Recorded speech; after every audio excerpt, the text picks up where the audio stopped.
DJ Intense with another Banger. podcast episode of On the Record, man. I'm DJ Intense, so I have Walt here. I'm back at it again, folks. Said he said couldn't make it today. So this episode is actually going to be about the NBA Finals. We're going to do a preview of the NBA 2022 NBA Finals. Battle of the light skins. All right, you got three light skins against one. No, Wait, who's the third? Jordan Poole, Klay Thompson, Steph Curry. Klay Thompson, aka my guy, that's Black John B right there. It's cold. Versus one, which is Jason Tatum. Versus Jason Tatum. Okay. Got the best hair though. So let's should we do the history of how they got there? You want to go right into the finals review? I think we should definitely do a recap on how they both teams got there. I actually saw a post recently suggesting the Celtics had the tougher road to the finals. The thing is, I wasn't sure if they met for this season or all time. I need to rotate a little more. I wasn't sure if they meant for like this season or all time. Turn your seat. Oh, there you go. There you go. All right, here we go. Yeah. I wasn't sure if they meant like for this season or all time. I was like, if someone wanted to debate that they had maybe a tougher road to the finals, I'm like, okay. But all time, I wouldn't suggest they had the not all time, no toughest road. But they had a tough road. Yeah, they did. Boston faced Brooklyn first round, swept them. Then we get to Milwaukee. That went 7. That went 7. Yes, it did. Then they faced Giannis Miami. played out of his mind. Yes, Giannis is just and mind you, no Chris Middleton. Nope. To help men on the fort was just Drew Holiday, and you know how I feel about Drew Holiday. Absolutely. If you guys know how I feel about Drew Holiday is one of those. What? Yeah. He got 4 fouls. Yes. And that's one of those things. It's one of those things where you need Drew Holiday for his defensive work. Absolutely. And he's very crafty about getting his buckets. Oh yeah. He may shoot up 25 buckets to get it, but it'll get you 22 points. Yeah. And that's kind of bad. If you're shooting 25 shots overall and only getting 22, that's not good. It's good. Not efficient. It's good and bad in the sense that he's not discouraged. No, he's not scared to. There's like being scared to shoot, and then there's just shooting, and it's just not hitting. Yes. But Drew Holiday was never known as like a go bucket getter. No. And he's not even a streaky shooter. He just shoots. Yeah. He either has it or he doesn't. But what makes him a solid player, Drew Holiday, is his defensive work. Yeah. On any given series, he can switch and make some key stops. Hence what he did against the Phoenix Suns last year. Absolutely. So yeah, I mean, Milwaukee could have possibly repeated had had Chris Middleton been there, and it also just shows. I don't think it would have been easy though. Nah, it's against the Celtics. I still would think it went 7 games. I do too. But a slight edge would have went to the Bucks because their length and when Chris Middleton's going, that's the closest thing to Yeah. He's a poor man's KD. I mean, yeah, to a lesser degree, yeah. We clearly saw how pivotal he was, in those final 2 games, especially Game 6. Yep. Against the Suns. So you definitely need that, and also credit to Giannis for having another very strong postseason. He's definitely just keeps getting better all the time. I think what is he? 27? I think by 30, maybe 31, we'll have the finished article when it comes to Giannis. I think he'll get another ring. I think he might 2 more before he's 31. Not just the championships. I'm just talking about his overall game. Yeah. I think by 30, 31, he'll be the finished article. He will be a monster because he's working on that shot. Oh yeah. And he keeps getting better. And the thing I like about the Bucks is they're not scared. No. To fail. No. If you look at how the history since Mike Budenholzer has been there, they are not scared to fail. Now, shout out to Jason Kidd for getting those boys up. Yeah. Because remember, Budenholzer came from Atlanta, and you saw he did over there, and he got fired from Atlanta because they couldn't hold up against LeBron. No. Even though Atlanta was a number 1 seed, I think it was 2 times in a row. Around that time? It might have been 2 times in a row, but it was definitely top 3 seeds for a period of time. It just they couldn't get past LeBron. I mean, unfortunately, no, they definitely could have, but at the same time, he didn't have a Giannis type talent exactly. Either. And my thing is Milwaukee should have no worries, as long as they keep building and tweaking the team, because you have a great leader in Giannis that allows you to fail, that holds himself very accountable. Like if he's working as hard as he can, you ain't got no excuse to be on that team. The only thing I think that the Bucks messed up on was letting PJ Tucker walk.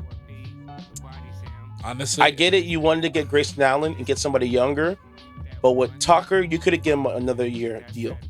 Honestly, and this is just a normal thing that happens in the NBA.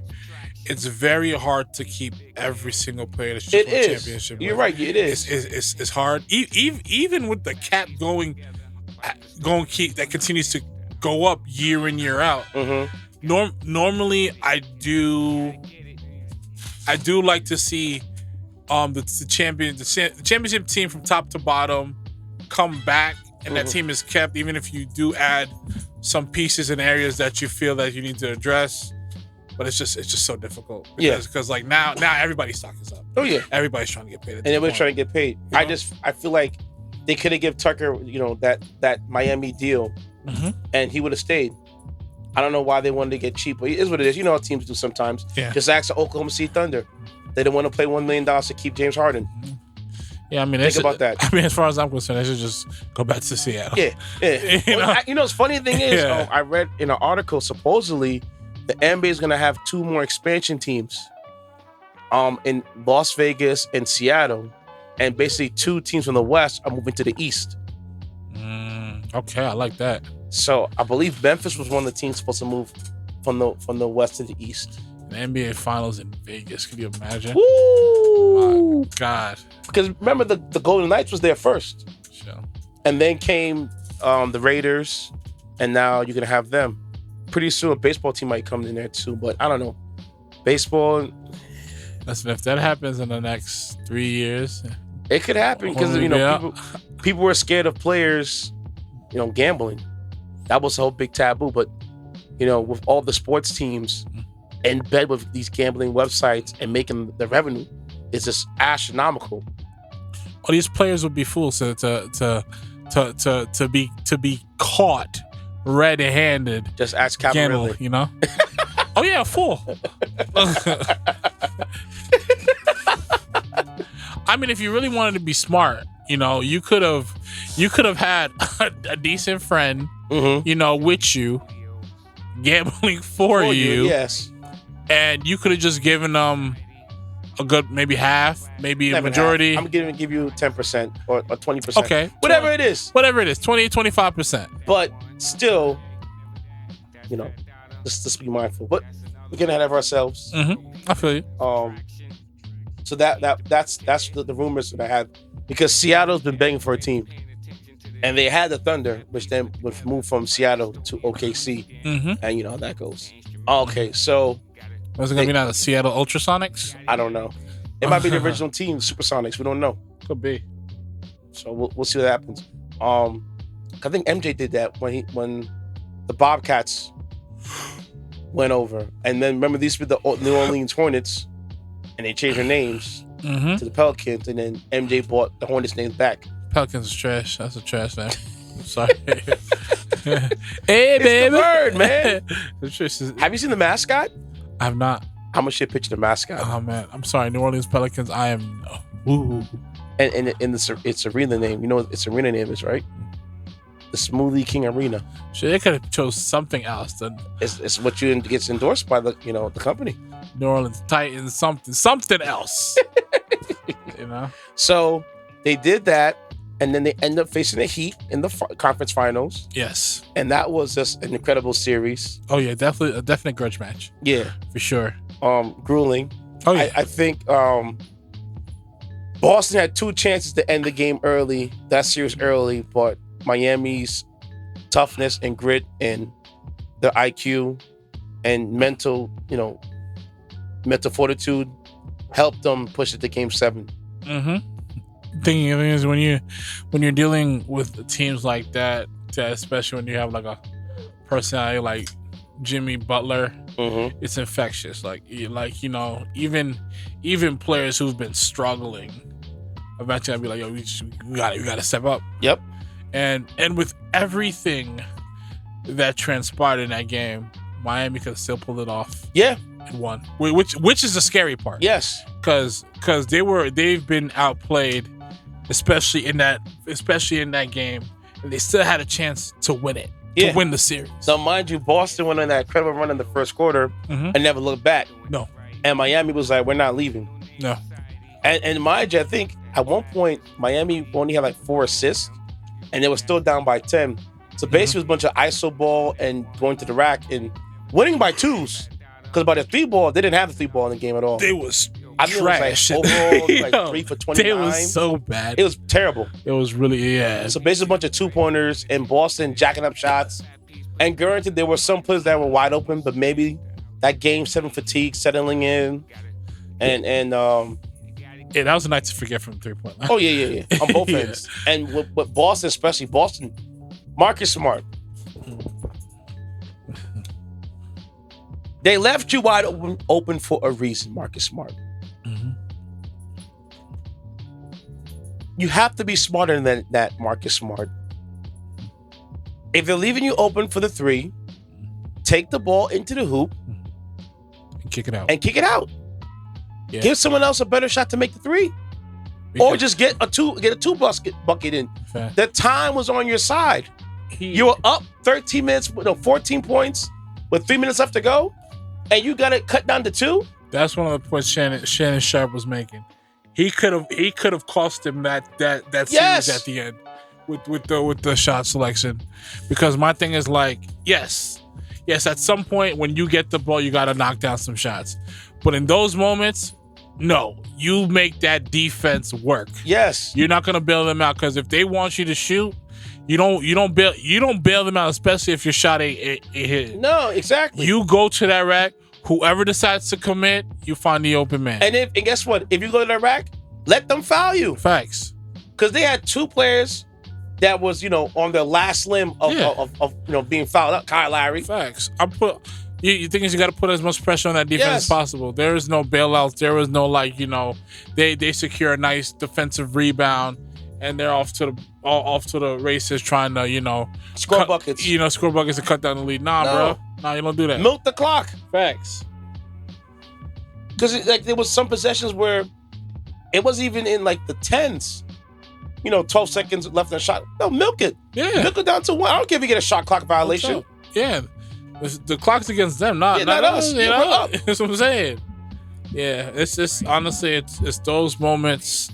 I hope that I'm Boston learns from. I'm sure that Ime Doka is getting in their ear about it. Facts. And without the 2 Herculean efforts from Jimmy Butler, this thing would have been over a while ago. But it went to 7. I agree.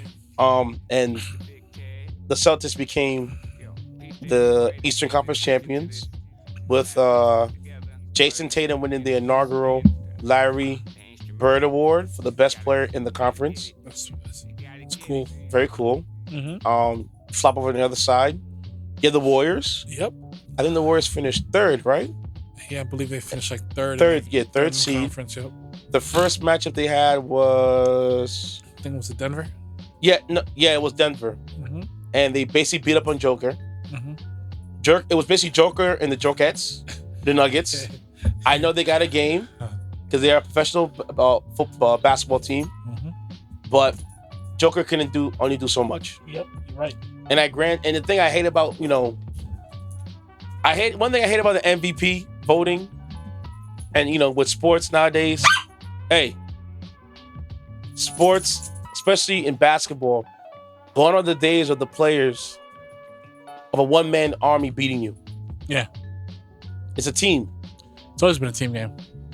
So don't ever think that the one-man army can do the damage that they used to do back in the days. No. All right? No, no matter what era of basketball we're talking about, it's always a team game. Yes, there is going to be a player that's going to be the difference between winning and losing. That happens in every series. But it's always been a team game. Like it was a team game when Bill Russell was dominating. It was a team game when Magic Johnson and Larry Bird was in there. Hey, it was a team game when Jordan ran the 90s and stuff like that. It was a team game when Shaq and Kobe in the early 2000s. Remember, people forget that Jordan had some years where he was getting knocked out in the first round. That's true. So don't just think that, it's the end all be all for him. No. It took him some time to get there. Yeah, it took him 7 years to finally break through and get to the finals. You know what I'm saying? It's not a birthright to get there. No, it's not a birthright. Not a lot of people can be Magic Johnson. No. In his rookie year win a chip. Yeah, it's really like a once in a lifetime situation. Oh yeah. Especially with a squad that he had around that time. I mean, like, you got to look at the circumstances. He's a rookie. He's playing at the time with the best player in the world, who went for his 6th league MVP, and Kareem Abdul-Jabbar got injured and was able to fill the void from Kareem's position and still drop buckets. Beat the Sixers. Even I think he pass, or I'm not sure if he's still alive. Billy Cunningham, who was a coach for the Sixers at the time. I'll look it up and see. He said that he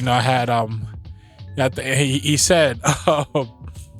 I think he said something along the lines. He wished that Magic Johnson would have probably stayed longer in college or whatnot, because Philly would have won more chips, which is probably true. I believe he still is alive. Yes, he's still alive. Oh, right. Yep. 78. Yeah, that's how amazing. Well, one, that was a really good Sixers team over the years. They just couldn't get over to they got Moses Malone. And by that time, Dr. J was past his prime. Way past his prime. But still was playing, but was still not the the air royale he was. Yeah, that man was the aerial assault. Like he was best. If your kids don't know, look on YouTube about Dr. J. Yep.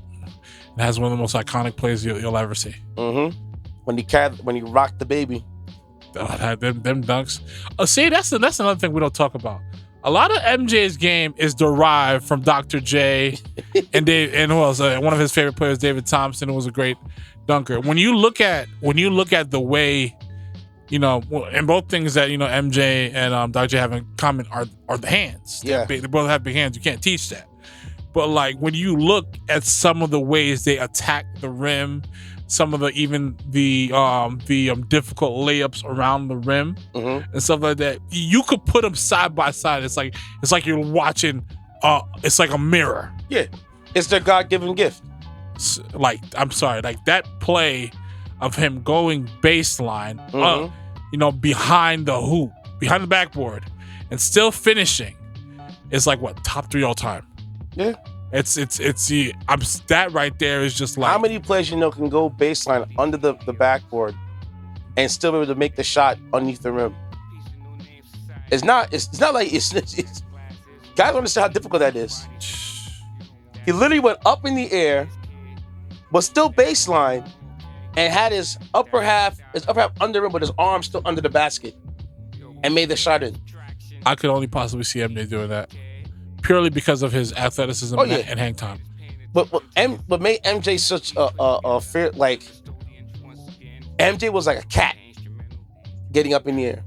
Yeah, tremendous leaper. But it was just his hang body, his hang time, and his body, how he can manipulate his body in the air.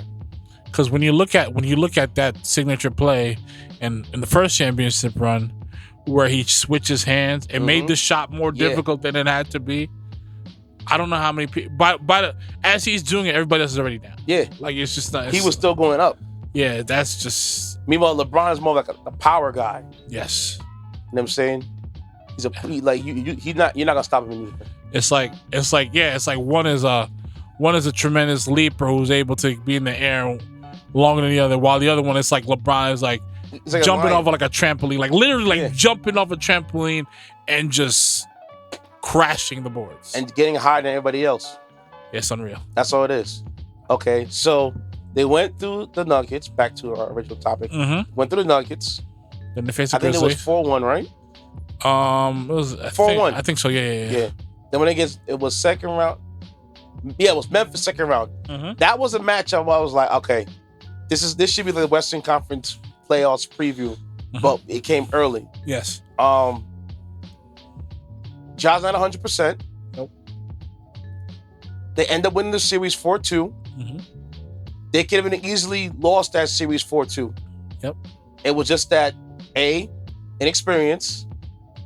B, game 1, Ja had the final go-ahead basket to win the game, but I think Clay is the one that stopped him, the layup. And then they had, I think it was game 3 or game 4, where Memphis blew him out, and Golden State walked them down and won by 3. They were leading the whole game, that one. And then I think it was game 6. The game was nip and tuck to the fourth quarter, and then Golden State blew it open. Yeah.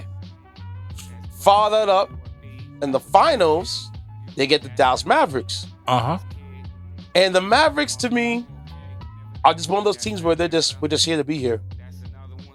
We don't. It's not like let's say we're happy to be here, but we're gonna play until somebody knocks us down.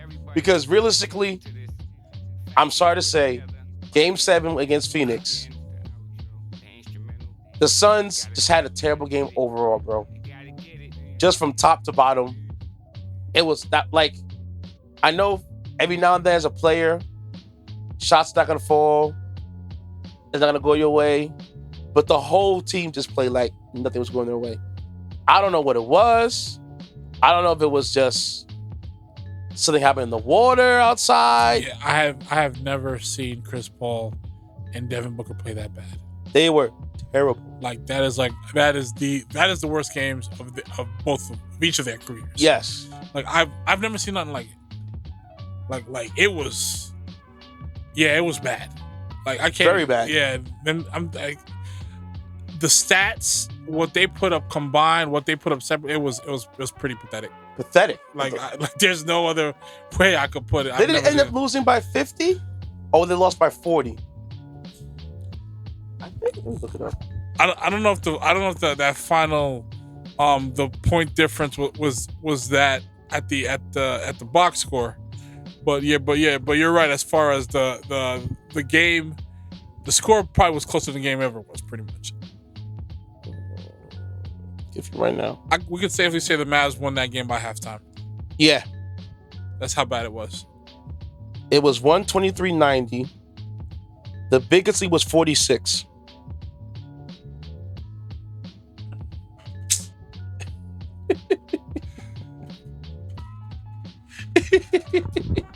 It was basically what Miami did, how Miami lost to Boston. I think it was game 4 when they only scored 1 point within the first 10 minutes in the first quarter. And I'm watching this, I'm like, did my phone break? Remember I texted you? You called me. No, this is the right score. I'm like, is it 18-1? Yeah, I was like, it's the right score. Really? 18-1? These are some what am I watching here? No, this ain't right. This ain't right. And then literally it was 18-1. And then by the time the fourth quarter was over, I think it was 24 or 25-11. Or it was really bad. It was really bad. Very bad. Just like the Suns game was really bad. Don't let the 123-90 fool you. It wasn't even that close. No. The Mavs just put it on them. Oh, yeah. And then you get to the Mavs versus the Warriors, and now anyone say Luka. I'm like, okay. Game 1 happens, you fill them out. Game 2 happens, the Mavs are up by 14 points in a halftime. Crazy. Okay, y'all, 14 points in halftime. The second half, it flopped with the dynamic shift, and the Warriors end up winning the game. And I'm just sitting in my head, I'm like, yo, Dallas, you're up by 14, right? The clock is your friend. Why y'all continue jacking up threes? Listen, I told this to my guy. Shout out to my guy Isaiah. I told him, I was like, listen, man, if they try to play with Golden State when it comes to the threes, they will die. Yes. You don't do that with them. However, you get the score line, if it was by threes because you guys hitting shots early, When you start missing them threes, you get the twos. Yes. Because a 14 lead for them takes some time to build. Yes. Being 14 points behind as a team like Golden State, they could erase that in a matter of 3 minutes. I think it was at one point they pushed it to like 20. I think it was from the Mavs, if I'm not mistaken. Hold up again. Hold on. Unless you plan on picking up Steph from 94 feet, they're erasing that lead with a matter of seconds. And they shouldn't if they did. And it's not like the Mavs were incapable of taking out Golden State. Yeah, the biggest was 14. It's just that they lack discipline and understanding. The Mavs are again a young team. It is essentially Rick Carlisle's team still. Yeah. So, Jason Kidd's working with what he was there last year. But I'm sure when they, get into the philosophy behind it, they get it right. But Luka's going to be another one who going to need at least another all-star next to him. That's the way it is nowadays. You needed somebody else with you. Because you've always needed that to a degree, but my whole thing is like it got to be at least an all-star. If it's not another emerging superstar, or just a tip of an all-star, because listen, I don't care what anybody says. Luka put up these phenomenal numbers against the Clippers the last 2 years running and couldn't get out the first round. No, this is his first year where he's got out the first round. He got all the way to the Western Conference Finals, but again, my thing is like that's not going to matter when you face better teams. No, because when they went against the Utah Jazz, I remember Walt called me and was like, Utah's going to Utah. I'm like, nah, they ain't going to Utah. He's not even in the game. Jalen Brunson drops 46 points. Are you kidding me? You let Jalen Brunson drop 46 points? Really? Not really. It's not on Rudy Gobert. He can't guard guards. He guards the paint. You can't put him on the perimeter. He don't slide up puppies like that. Listen, man. How much is this contract? Oh my God. Now we're doing a contract route. Listen, you get that kind of money, you better give me some offense. No alleys out here. Now you can't just give me alley-oops out here. If you're getting upwards of 230 mil or 240 mil, 100. It's beyond 100 mil. If you're getting, contract. listen, man, and this was Shaq's gripe. With when he made that comment, he pretty much saying like you ain't really got to be so and so to be getting them kind of money. Rudy Gobert signed a 5-year, $205 million contract with the Utah Jazz, including a $205 guaranteed annual salary of $41 million a year. You're getting that kind of money. You have to be an offensive threat. Listen, man. He said that December 2020. So they have 2 more years left. I don't believe the Kemba Mutombo was making that kind of money back then. No, he wasn't. But he was a defensive. I think he got the defensive MVP for what? 3 times? Something like that. He was a back-to-back, all-star. The kind of money Rudy Gobert is making. He has to score buckets. Absolutely. But that's not his gift. Bro. His gift is man in the paint. Listen, man. But you're right. If you're gonna get paid that kind of money, work on some jumpers. Get that elbow game popping, or a back to the basket, or a skyhook, something. Listen, man, Kawhi came to this league primarily as a very, very, very talented defender. Yeah. Everything else you can work on. But that's what the Spurs, they cracked that whip. You can work on that. Listen, man, even Bruce Bowen was giving you corner threes now. All right, but this is Dan Snyder's. This is Quinn Snyder's responsibility. Listen, man, to handle. You're get right. This right. No, you're absolutely right. And now there's turmoil in Utah where certain players can't get along. Make it work. If I'm the organization, make it work. Sure. I'm coming downstairs and y'all make it work. When the coach ain't leaving, y'all ain't leaving. We got you signed up. I don't know what Donovan Mitchell's on, but if I'm getting paid less than him, we're gonna figure that out very soon. Oh yeah. Yeah, I'm just saying that.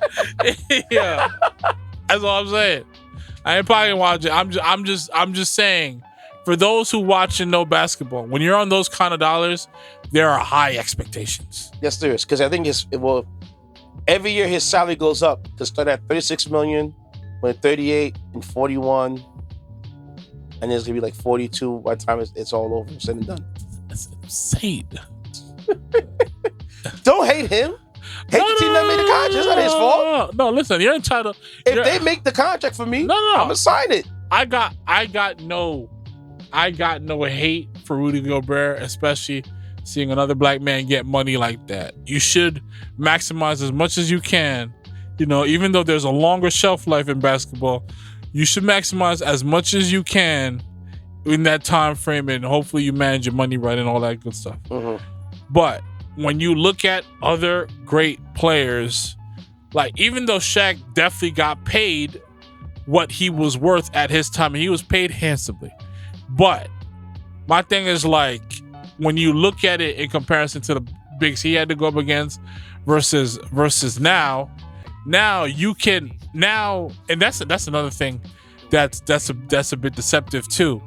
You know, people say like players are more skilled than ever now. Back then were skilled than the bigs, more skilled than the bigs back now. But my thing is, like, it's the centers especially. What I'm saying is that's only part of the story. Now you can get away with only being good at one thing and get paid really well. Yes. Back then you could not just be good at one thing and get paid really well. Prime example, look at Mike Conley. Listen. Okay, fair. I get what you're saying.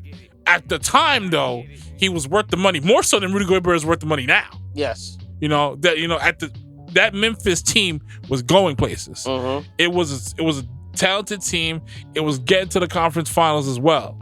So I'm not gonna hold him on that because he wasn't a lead point guard at that time. Yes, he doesn't have any all-stars to prove it, but also look at the guards that were in that conference and stuff like that. And look at his numbers. You know, they were up there. Just they weren't all-star worthy numbers for the rest of everybody else.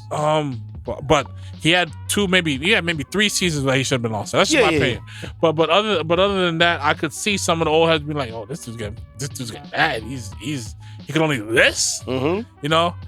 Because my thing is, like, even back then you had to be relatively versatile. Yes. Even if Steve Kerr was a 3-point marksman, as we all know, I'm sure there were other things that he could do. He could defend. It's on the offensive end, you could get to the rack if you needed to. That's what I'm saying. So it's just like, yes, players are more skilled, more athletic. Evolution got that, but they're making more by being good at one thing versus being versatile at a bunch of different things that players back then weren't making. But it is what it is. Because like the centers back then, they weren't shooting threes, but their mid-range game or that back to the basket game, it was on point.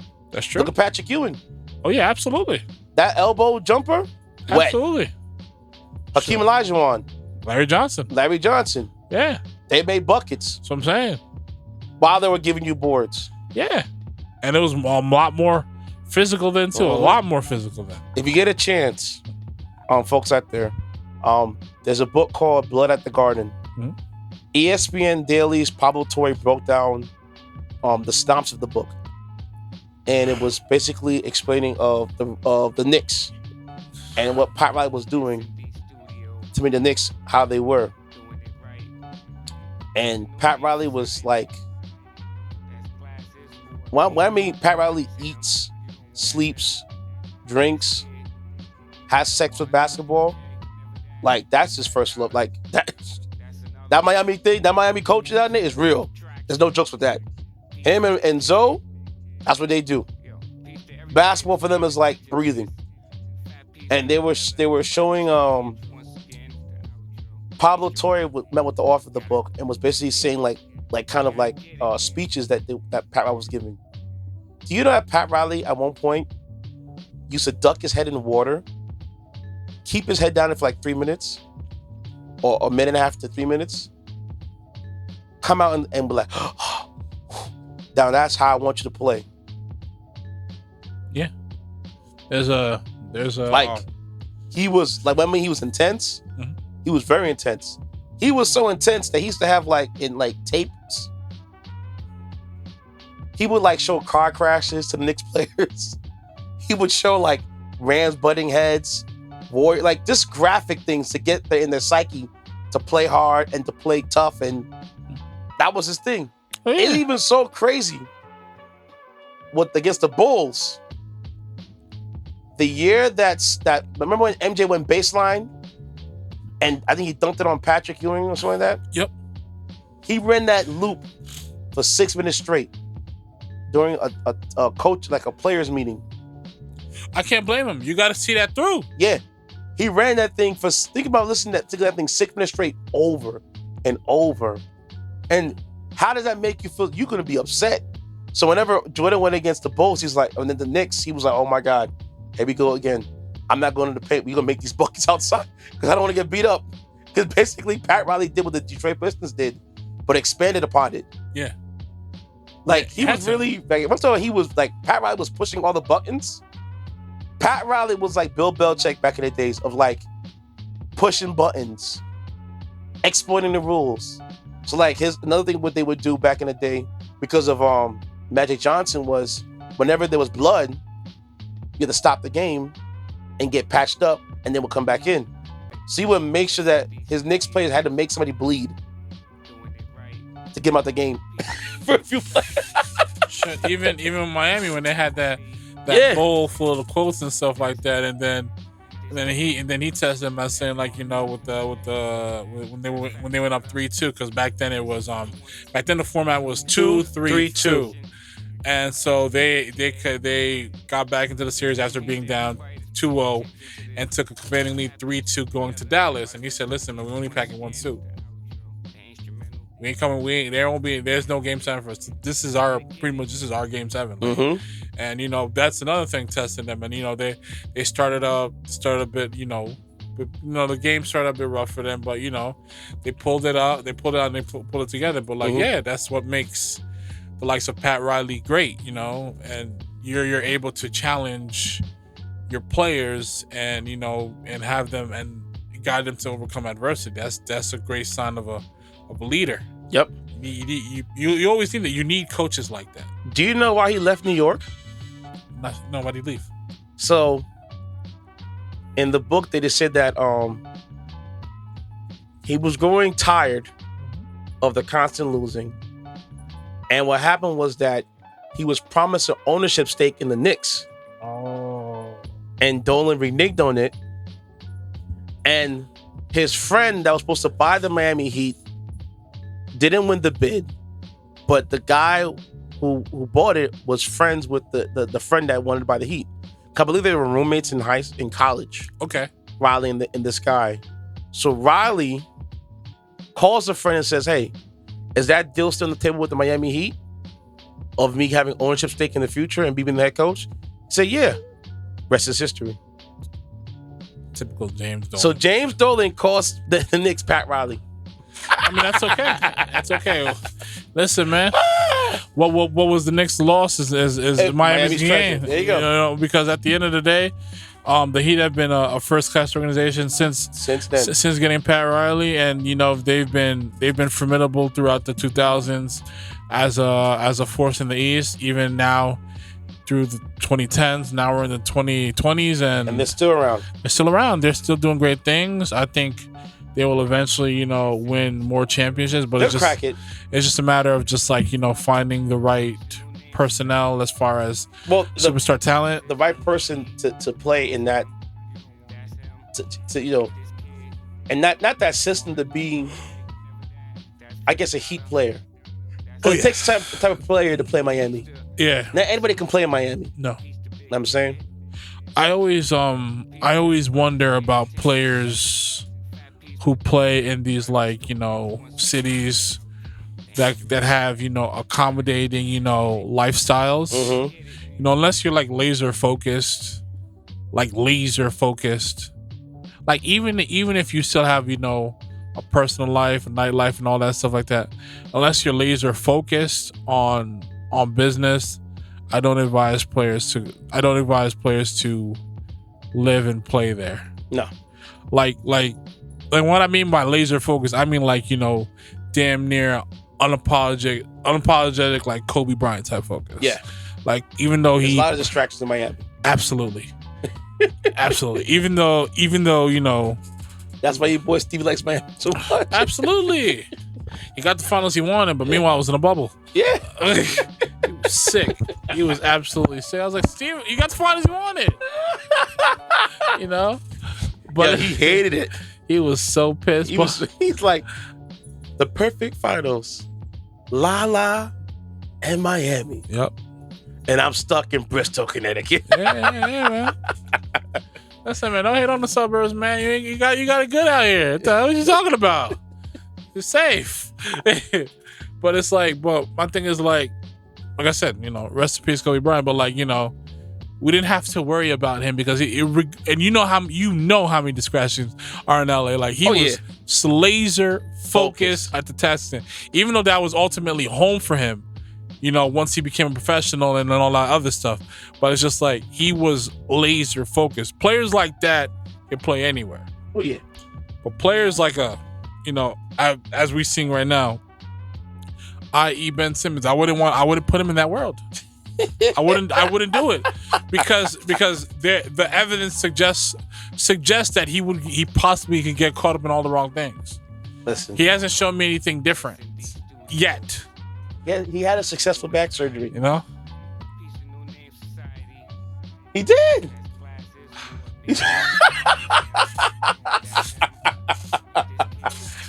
You're right there in Perky. Yeah. Walt's a hater, yo. Yeah.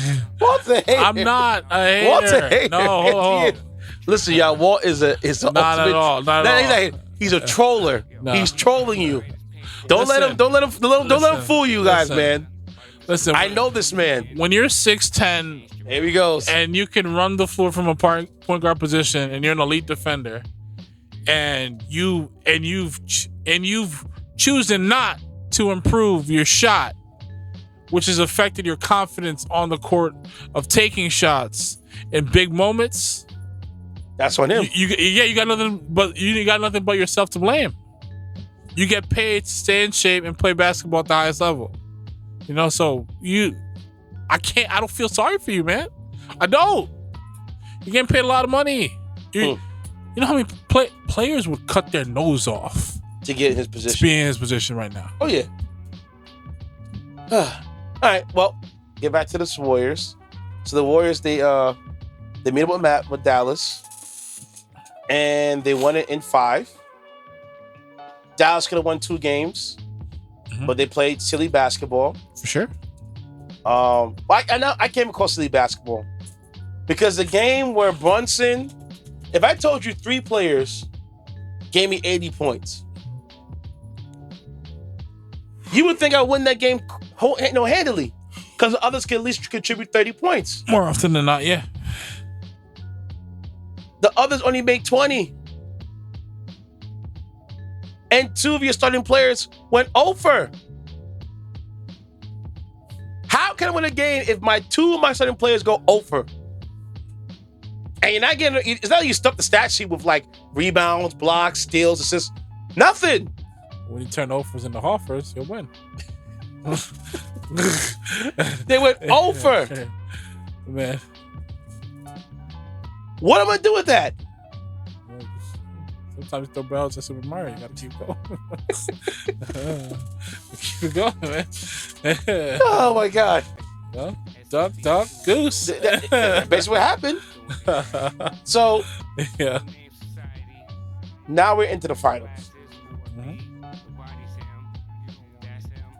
Walt has it going. What you predict? I predict Warriors will win it in 6. Okay. Yeah. I have Celtics winning it in 7. If they can win it in 6, maybe.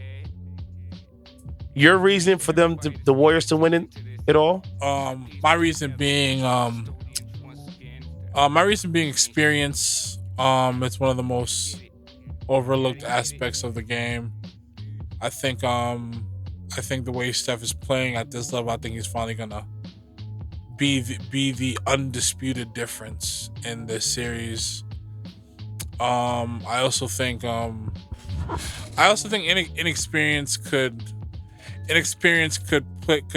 play to the Celtics' detriment. I think I'm not completely sold on their bench, and I'm not gonna make the excuse they lost because they was young and stuff like that.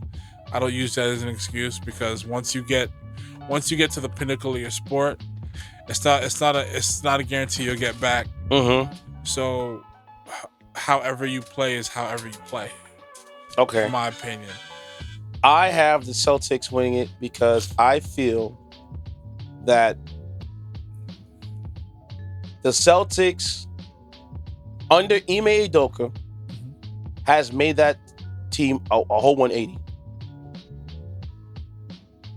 And if they play their game and play their A game, which they're capable of playing their A game, the Warriors can't do nothing with them. Because they can match them stride for stride. And I believe, to me, I think the Celtics front court is better than their front court. Warriors. I'll give you that. As far as the guard play and the fours are concerned, I think the guard they have better guards. Celtics, Warriors have better guards. Celtics have better forwards. But I just think that Ime Udoka has his team so tuned in, they can be ignorant enough to win it all. I watched what they did to the Nets. I saw what they did with Miami when test of fortitude. I even watched them come back when they shouldn't have came back and beat the Bucks. I'm like, all right, I've seen enough. No, there's enough adversity. There's enough experience and enough mental fortitude to say, we can do this. No, you're right. I definitely see where you're coming from. And then for me, another thing, my other thing is trying to cut you up. Another thing too, I think that Tatum and Brown as a two are better than Steph and Clay. Overall. Offensively, Steph and Clay got it. Okay, I'll give you overall. Defensively, they can't do what those boys do. I'll give it to you overall, but do you think Tatum and Brown are elite defensively to offset Clay and Steph's offense? Think they can make them work. Okay. And that's what you have to do against Golden State.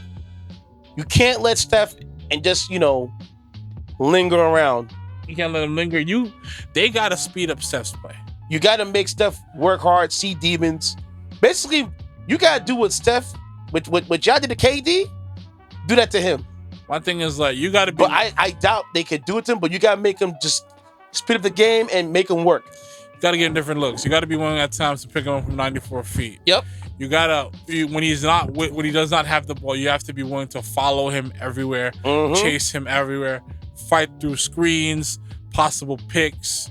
You got to do a lot of this stuff, Watch out for him, doing little backdoor cuts. Subbing out the back of your eye because you ain't paying attention. Seriously.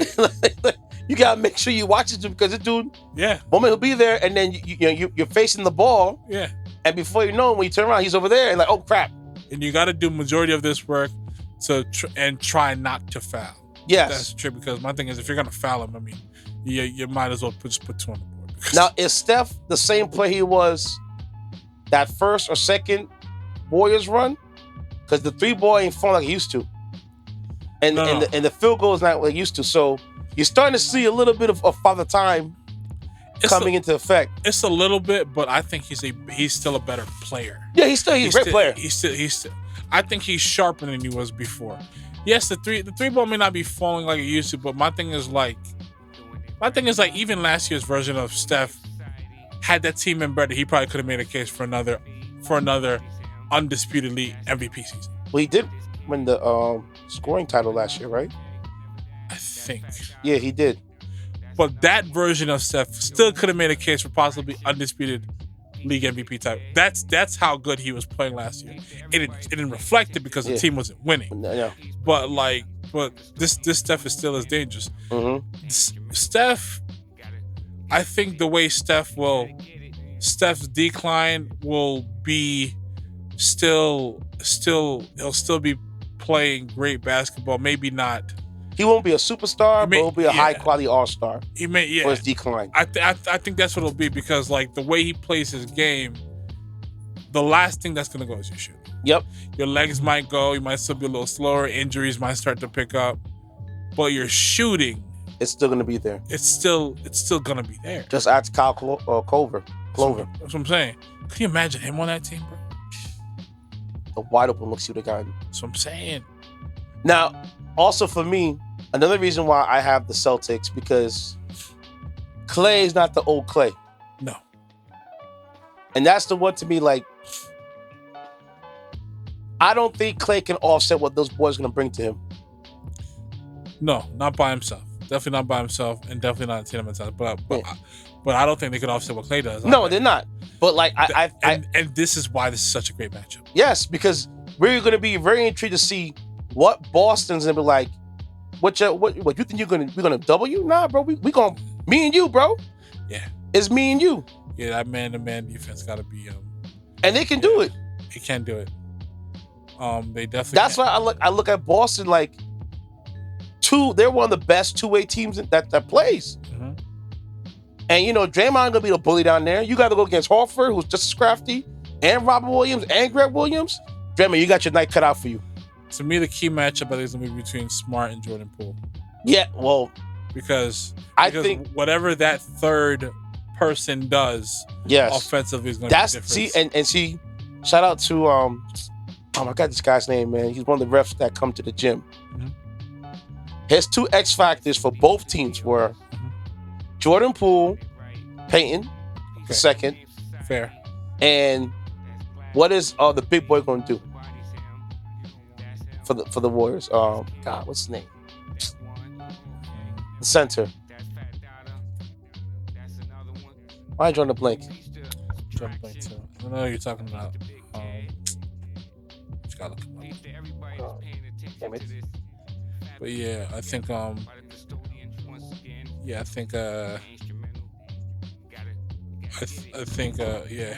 they got one of them has to be different. I think Poole more so than anybody else because of like the steps Looney. he's taken. Looney ain't gonna man the paint like he was against Dallas Mavericks. That's a good point. Because he was a beast. Mm-hmm. He was gobbling all those second chance points. Yeah. You think they're gonna? No, I don't think so. No, I don't think he's gonna. I don't think he's gonna do that to Boston. No. But again, like I said, Boston has. I've seen enough of Boston where they are committed to doing all that dirty work. They just have to keep it up in this type of series. And that was the X factor for the Warriors. On the other side, I'm gonna go from least to best. JB and JT have to bring their A games. No more. Especially Jason Tatum. Because I feel like he didn't really come. He came to play, but like when it came time to put your foot on the gas, and he just looking back and throwing up your burner, go strong to the rack. If they're not gonna call it, continue, keep coming. Seriously. I mean, yes, you may not have the most size on you, but bro, you're 6'8", man. Yeah, keep coming. No one's gonna feel sorry for you. Keep coming. They're just not. And I get it with Miami. They were slapped. Like if you watch the replays of how many times he was going to the paint, and they're just grabbing wrists, slapping arms, what Miami was doing, all kind of craziness. I wasn't getting called. Mm-hmm. I understand it's frustrating, but still, you gotta keep going. You gotta keep going. Yeah. 2, the bench. The Celtics bench has to match the same intensity as the Warriors bench. The Warriors will go 8-9 deep. Ime Udoka gonna have to go 8-9 deep too. I agree. And keep the rotation in fresh. Yeah. Because that's right. The Warriors bench players have started before. So they're used to this. I don't know if the Celtics can. And the last of my X factor for the Celtics is Marcus Smart. Can Marcus Smart play good enough, solid basketball? If he does, they'll win this series. Where he can, because if you look at Boston, there's not really a quintessential point guard. No. They rotate that ball as a team. Yep. So can Marcus Smart play smart basketball and still give you the defensive side? I know we can give you defensive side. That's all about heart and effort. But offensively, if they're giving you wide open threes, don't take them. If the shot's falling, then you take it. But if it's not falling, no. Don't keep jacking it up. No. Because the Warriors are the last thing you want to leave to have empty possessions too. Yeah, I'm not giving them that. So I got the Celtics finishing 7. If they're doing 6, it's 6. So be it. But I really strongly think this is Boston's year. That could very well be the case. I look forward to based on how they finish the season and how they've been playing these playoffs. I'm looking forward to for them to close it out. It's just my opinion. I feel you. Either way, whoever wins, both worthy winners, and this is like I think it's gonna be a really great finals and a very exciting matchup. Very exciting matchup. Mm-hmm. Do you miss anything? I don't think so. No. Also, shout out to I want to shout out two things. Lakers hiring David Darren Ham. Oh, I'm sorry, Darren Ham. Makes the 16th black head coach in the NBA today. Man, it's a big deal. How crazy is that with the NBA? Having 16 black coaches. I love it. It's fantastic. Sure. I mean, and also, shout out to Ime Udoka, head coaching the Celtics. Another successful black man. Yep, another successful black man. Shout out to Coach Pop, who coached Ime Udoka. That's a second consecutive player turned coach from the Spurs organization. Let this be a lesson, NFL. Black men can coach. Absolutely.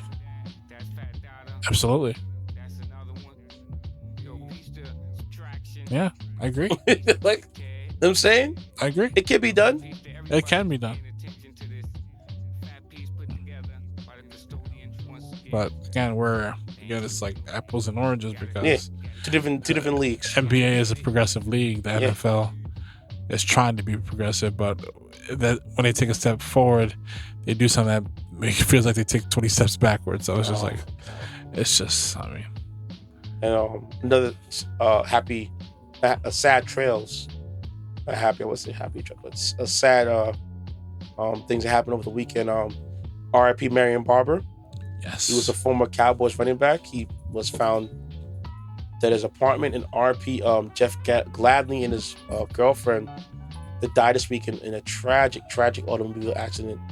And man, you're like, I'm not putting speculations out of how they passed away, but folks, please, if you're gonna go out there drinking, please be mindful, please, because hours before, on the stories or whatever they were partying it up, and then hours later, his Benz wagon is rolled over down the street or down the road, and him and his girlfriend is dead. Yeah, honestly, my thing is like, you're 25, 2 years old. He was. That's one that's sad, and two, it's just like whether you have money or not, but you public figures, y'all need to understand that of your power and your responsibility. You going out drinking and stuff like that, call a driver. Please. Stop putting yourselves at risk. Stop putting people else on the road at risk. Or people who are even walking at risk. Yeah. To be honest with you, it's selfish, it's inconsiderate, and and when bad things happen and they throw the book at you, you that's what you're looking for. Or worse shit, you might get seriously hurt.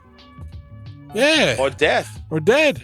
Look at what happened with Henry Ruggs for the Raiders, speeding and running into a woman's car and killing a woman. It's terrible. And I've been to Vegas. I get it. Because the roads in Vegas are so long and wide. I don't need it. Shoot. It's like, it's really... It seems ideal. It seems like, nothing... the worst can't happen. And it's dry road, so, the road it has some grip.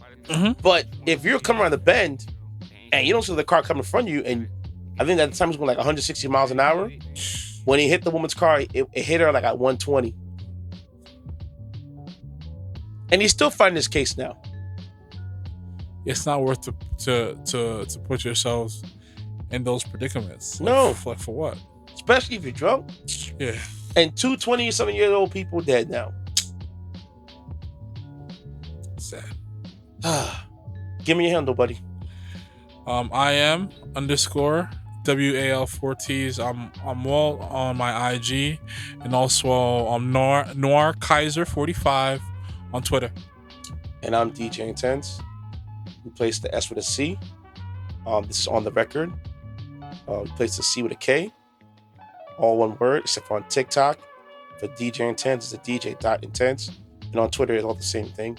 Another positive episode we had today. That means we did 3 episodes in a week, man. Yeah. Putting out that working, baby. That content, you know? You know what I'm saying? Yep. And this is our NBA Finals preview. So we'll see when it's all said and done. Yep. We'll come back to you together and give us our reaction towards all the NBA Finals. Absolutely. Peace. Peace.